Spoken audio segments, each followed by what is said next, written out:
Mister वंग चुप हो गया, लेकिन डॉक्टर पार्क का चेहरा और भी नरम हो गया। डॉक्टर पार्क कहता है, मुझे उसकी होने वाली बीवी के अमीर खानदान से होना ज़रूरी नहीं लगता, क्योंकि मुझे पता है कि जॉन्गकुक एक अच्छी लड़की है, चाहे उसके पास ऐसा प्रिविलेज ना हो।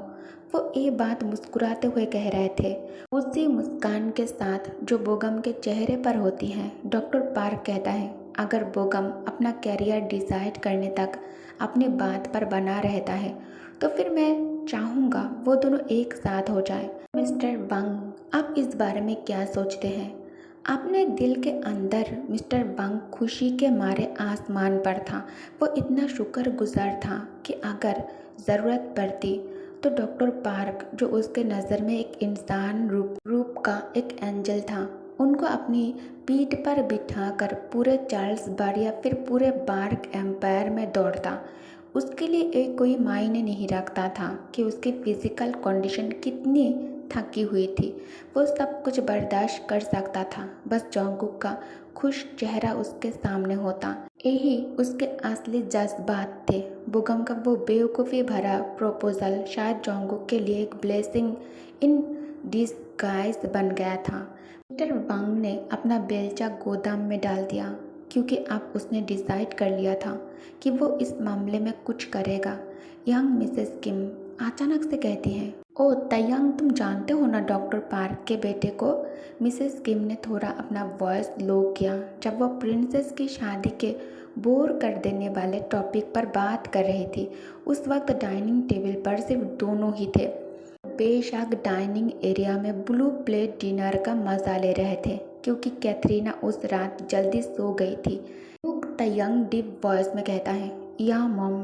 तयंग शांत चेहरे के साथ हाँ में सिर हिलाया और अपना पानी का ग्लास टेबल पर रख दिया।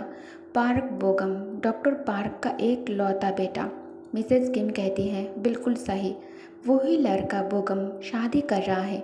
उसकी आवाज़ में एक छुपी हुई एक्साइटमेंट थी।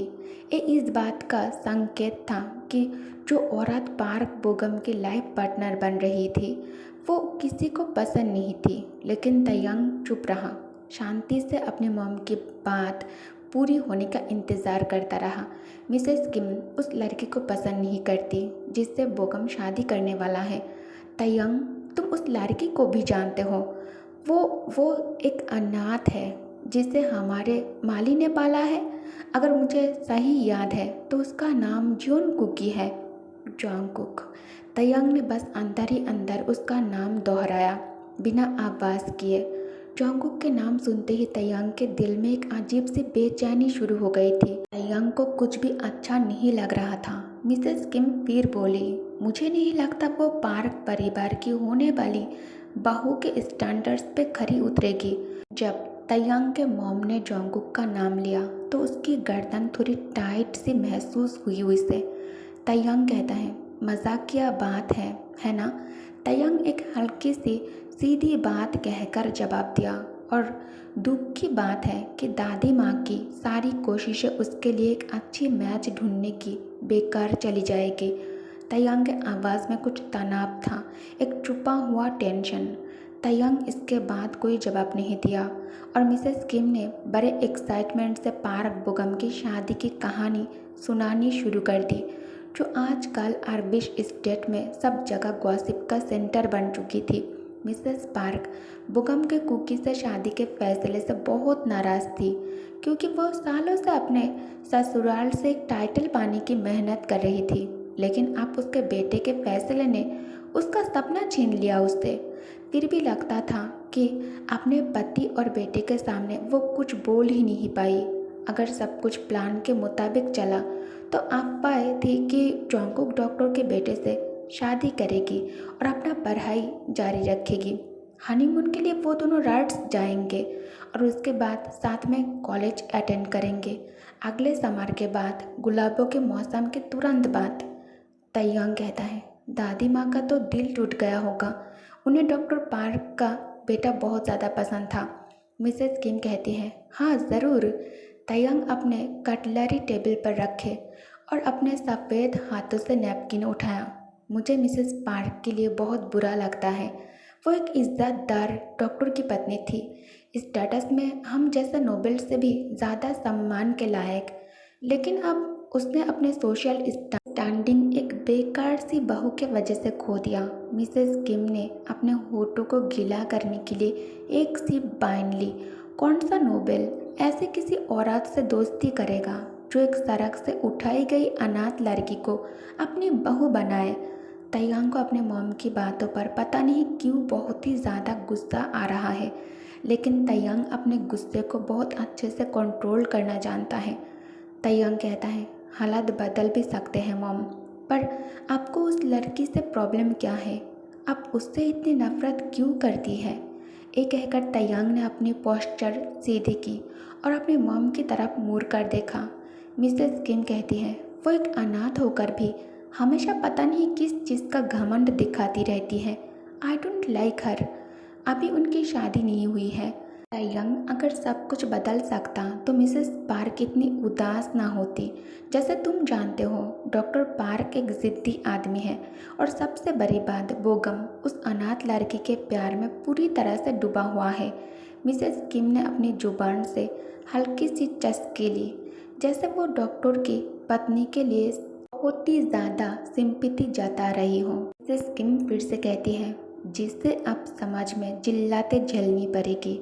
तैयांग, तुम्हें पता है वो लड़की अजीब खूबसूरत है। शायद इसी वजह से उसका बेटा उसके जाल से नहीं निकल पाया। ये कहकर जब मिसेस किम टेबल से घंटी हाथ में उठाकर घंटी बजाई तो वेटिंग मेड्स ने टेबल पर डेजर्ट परोसना शुरू किया।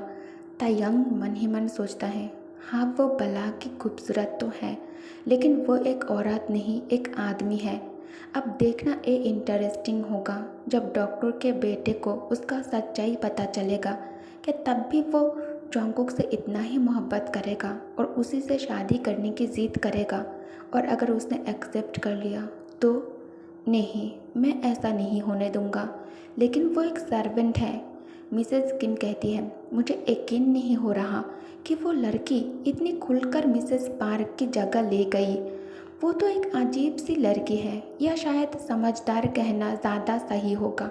मिसेस किम ने हल्के से कंधे उठाए और अपने डेजर्ट फ्रॉक से एक बाइट उठाकर मुंह में डाल ली।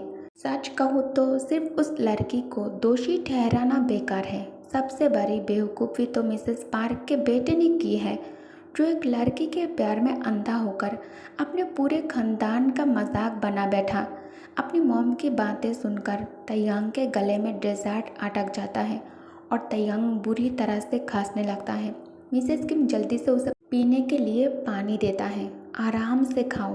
तैयांग मन ही मन सोचता है, मुझे मॉम की हर बात इतनी फील क्यों हो रहा है, जैसे कि वो ए वर्ड मेरे लिए भी ए वर्ड मेरे लिए भी है। नहीं, मेरे दिल में ऐसा कुछ नहीं है उसके लिए। वो बस एक नौकर है और कुछ नहीं। जब मिसेस किम अपने मनपसंद नतीजे पर पहुंच गई और अपनी बातों से खुश हो गई, तब उसने आखिरकार बात का टॉपिक बदल दिया। अब वो फिर से अपने सोशल लाइफ की बात करने लगी थी, उन्हीं पुराने मशहूर और बोर नामों के साथ जिनका जिक्र हर दावत और पार्टी में होता था।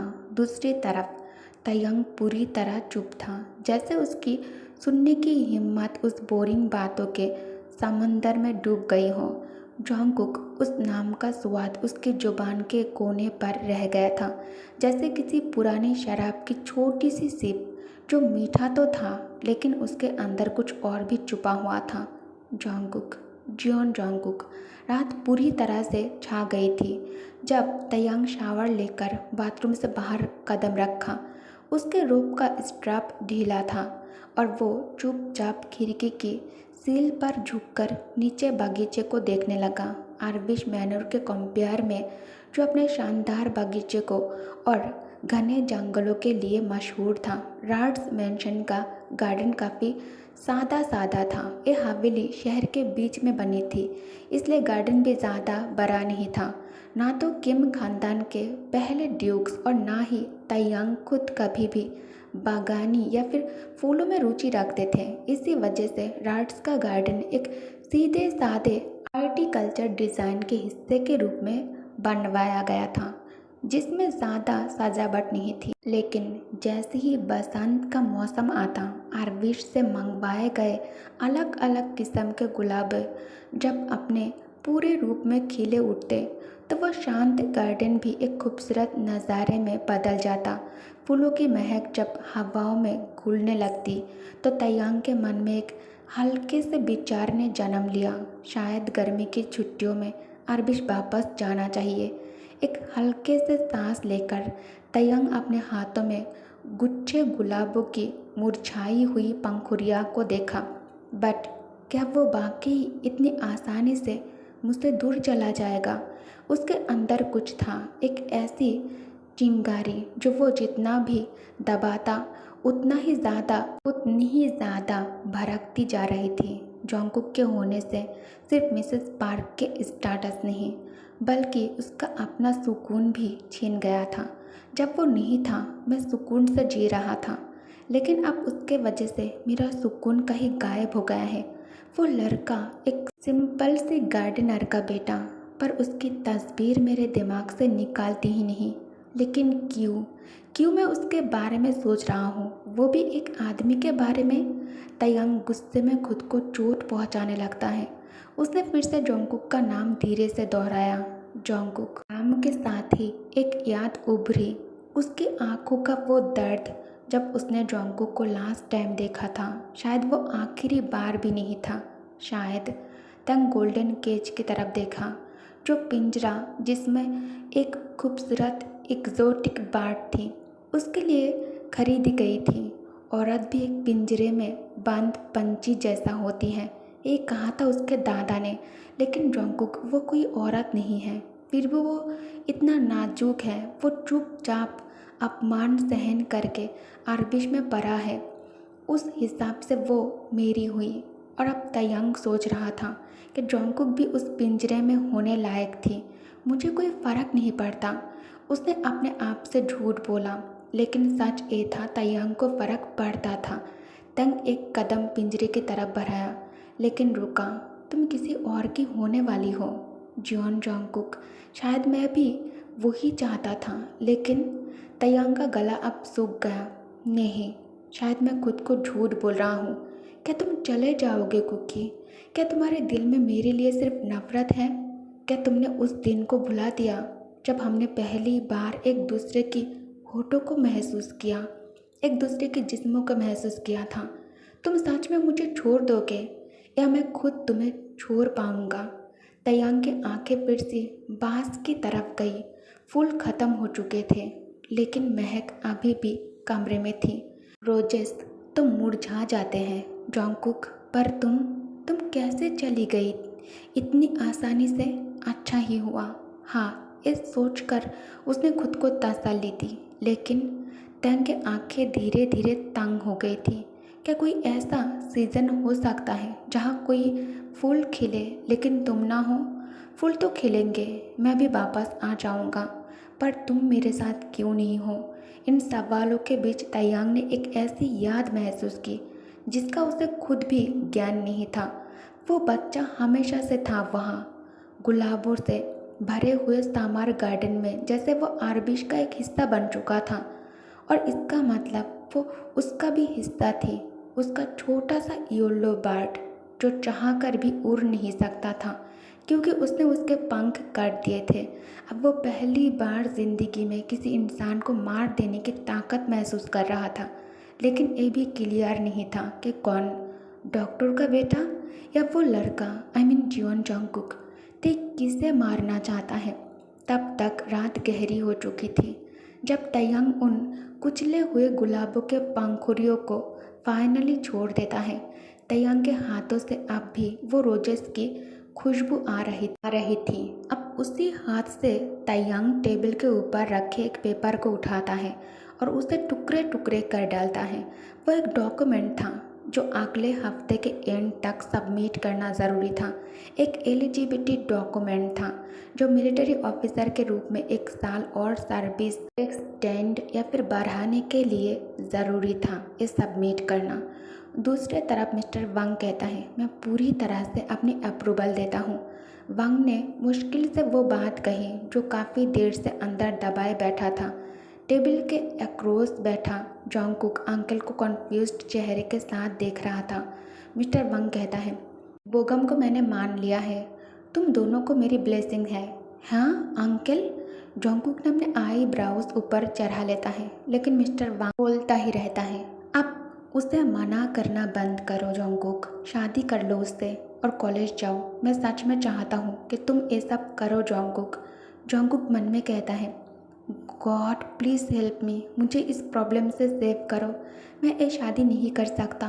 बोगम को लगता है मैं एक लड़की हूँ, लेकिन उसे तो ये भी पता नहीं कि मैं एक लड़का हूँ और मेरे दिल में उसके लिए कोई फीलिंग्स नहीं है। मेरा दिल उसके लिए कभी नहीं धड़कता।